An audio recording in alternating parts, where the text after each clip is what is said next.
we have a fairly backward audience here, I must say, in spite of the film society movement and all that. If you consider the large audience, it's a backward audience, unsophisticated audience, exposed to the commercial Hindi cinema more than anything else. This was a snippet from a Satyajit Ray interview in 1989 where he sat with a French journalist talking about the reactions that he was subject to from the Indian audience when his movie Devi released in 1960. The film starring Sharmila Tagore was a fascinating tale in which a young woman gets married into a family where her father-in-law has visions one fine day of his daughter-in-law being an incarnation of goddess Kali. Declared as a Devi, the entire village starts worshipping her, assumes her to have divine powers, so much so that the father-in-law insists that she has healing powers. The belief is so ingrained in the fabric of the people that they come to the Devi for solutions for a health crisis for their child that goes terribly wrong. The film was a commentary on the repercussions that come with blind faith, shedding light on religious dogmatism, the extreme kind, and it was met with extreme criticism and uproar from the public. This is the case of what India was going through regarding censorship and intolerance on particular subjects close to 65 years ago. But when we see the current situation with several films and web series being put in the back burner off the slate of production houses or being absolutely tarnished by the hands of the CBFC, demanding several cuts, you wonder whether things have truly evolved or changed in this country. There are two sides of the coin regarding the predicament that we find ourselves in, and I want all of you to chime in. If one were to give the benefit of the doubt to the Indian audience, then one must assume that the country at large can watch a film, decode it, acknowledge it for what it is, criticize it if they disagree with its politics, and move on. Or on the flip side, it is extremely naive regarding depictions in films and consistently finds it tough to segregate between real life and fiction. And the most important, when films focus on events in real life, especially those of revered figures from Indian history, can it really not lead to real life repercussions in this country? The situation regarding censorship and the ban of films is not a one-party specific problem. You are dealing with films and documentaries being under the scanner of the ruling party since decades. Andhi, an infamous film directed by Gulzar, was banned on the grounds of it having parallels with Indira Gandhi's personal life with her estranged husband. It was banned a few weeks after its release and had essentially vanished during the national emergency. Grounds of the film violating the election code of conduct was cited and how it can damage the Congress party. The film subsequently released with the Janata Party being in power in 1977. The most shocking instance for me in the same era includes what happened with the film titled Kissa Kursi Ka, a movie that was essentially a satire on the national emergency and clearly parodied several known politicians. This film reportedly had its master print and negatives burnt so that the public never sees it come to fruition. While this is still the 70s, the movies in the 2000s and 2010s have dealt with excessive censorship and bans, also leading to violent acts being committed on the sets of films. You had a film like Water directed by Deepa Mehta, which was being shot in Varanasi and was met with extreme backlash from fundamentalist groups, going out of their way to even destroy the sets and threatening Deepa Mehta, pledging to drive her out of India. This became true as the movie had to be partially shot in Sri Lanka as consistent violent acts, political pressure, delaying tactics, rising production costs and threats to her own life drove her away. You look at something that happened in 2015 with the documentary India's Daughter based on the 2012 Nirbhaya case, and it not only provided information on what happened on that dreaded night, but also gave us interviews of the barbarians who committed the crime and their psychological state and thought process. The film, scheduled to release on Women's Day in 2015, was met with several legal issues regarding permissions and authority that kept it under wraps and away from the public. Even though pirated copies were being circulated online, there was no official channel broadcasting the same, even though the father of the victim officially stated that everybody should see the film. The ramifications of the perception of India post the release of the documentary were being considered. The ethics behind shooting the documentary was being analyzed, only for it just not to release for the Indian public. As I shed light on these two examples, these are still foreign crews shooting in India. The tryst of this country with international films and banning them has been long and arduous. The Girl with the Dragon Tattoo, directed by David Fincher, was never theatrically released. The Da Vinci Code was only partially released, being banned in several states that especially had a Catholic population. And even a silly film like 50 Shades of Grey never saw the light of day. This is actually one of the most interesting paradoxes that exist within Indian society.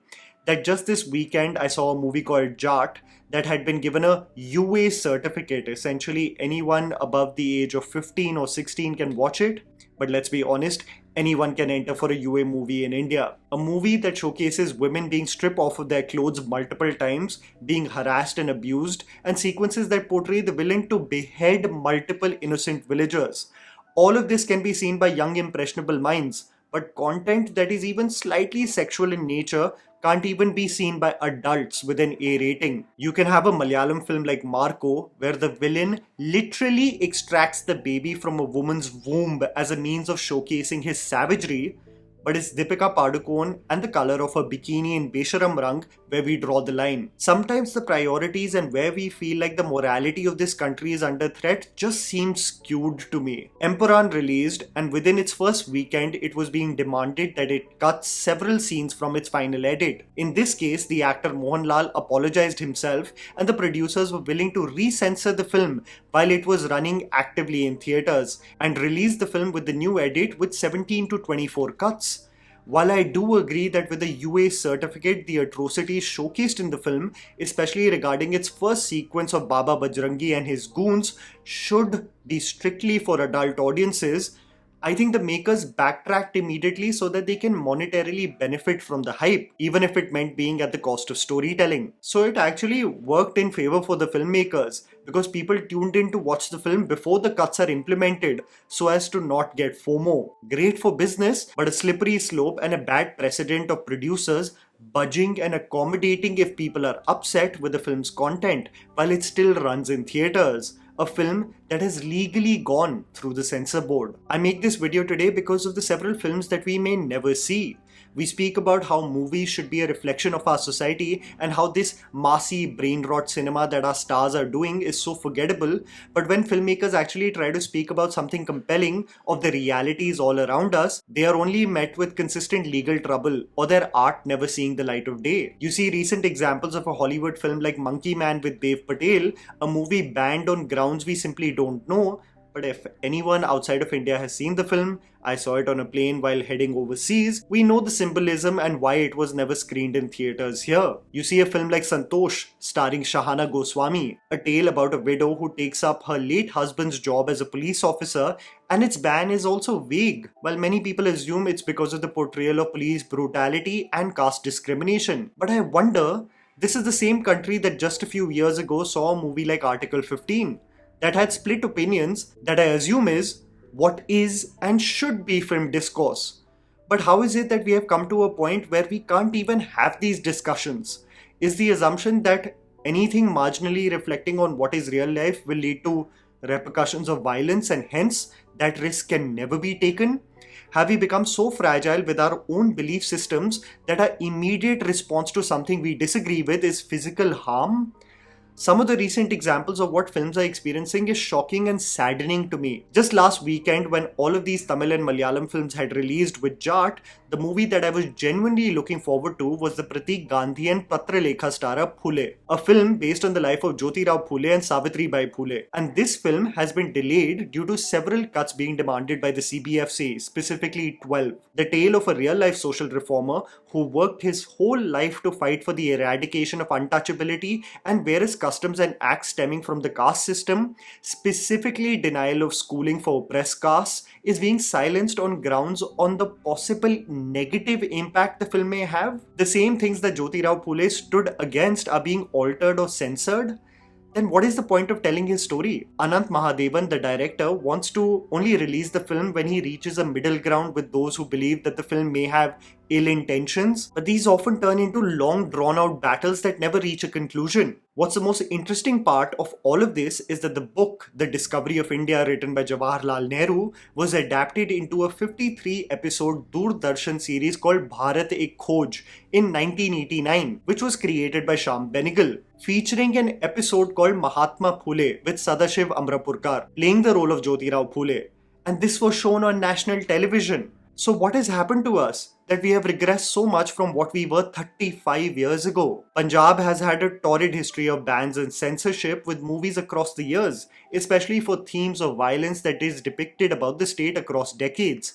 And one such film that seems to be in a situation where we may never see it on the big screen or on a streaming platform is Punjab 95, starring Diljit Dosanjh and directed by Hani Trehan. The film, produced by RSVP, focuses on the Sikh human rights activist Jaswant Singh Kalra, a man who was instrumental in exposing the atrocities committed in the state of Punjab by the police after the assassination of Indira Gandhi. The anti-Sikh genocide that followed led to absolute anarchy in the state, and the free rein given to the official authorities had several unlawful and inhumane acts being committed in the guise of maintaining law and order. The CBFC demanded a whopping 120 cuts from the film's edit initially. The movie remains unreleased even though attempts have been made to release it internationally on two accounts. One where it was removed from the Toronto Film Festival, and one instance in theatres in March of this year. Diljit, in a live session, said, "I will only support the film that is released fully without any cuts. If you release it without cuts, I will be there. Otherwise, it doesn't matter." I don't think we will really see that day. Dibakar Banerjee is a Hindi film director who's maintained his voice consistently ever since his debut,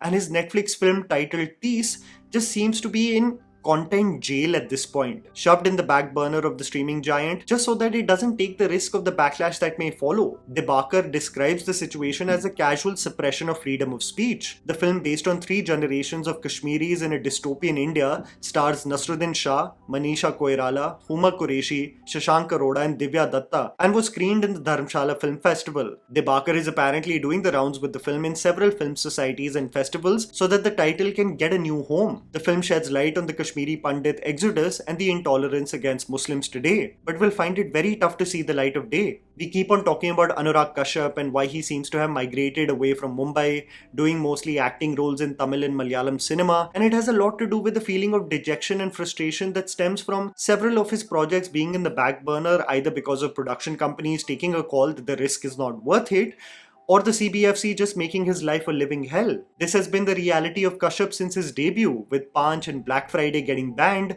making no smoking as an allegory to the CBFC. His career saw some respite in commercial renaissance of sorts with Phantom, but everything came crumbling down. The movie started failing, the magnum opus tanked, the critical appreciation remained, but the fire was slowly fading because there is bound to be exhaustion that creeps in when you for 2 decades fight the right fight. His film Kennedy, produced by Z, remains unreleased. For those who have seen it in a film festival would know why it's not releasing. The movie sheds light on the incompetence of the police in Mumbai, merciless killings without any repercussions, a man who supplies everyone electricity, and the Bade Papa running the country essentially, monetarily. Get a hint why it's never releasing. In this entire atmosphere of several bans and censorship, I think the biggest travesty is that we will never get to see our version of the Desi Expendables titled Baap, because this would have been the cinema we truly deserve. People need to understand that it's not just filmmakers that are being censored. You are being censored. You're an audience and you're being told what you can and cannot watch. The audience needs to know that even they are being told that you're not mature enough to see this, or formed enough mentally to make your own assessment.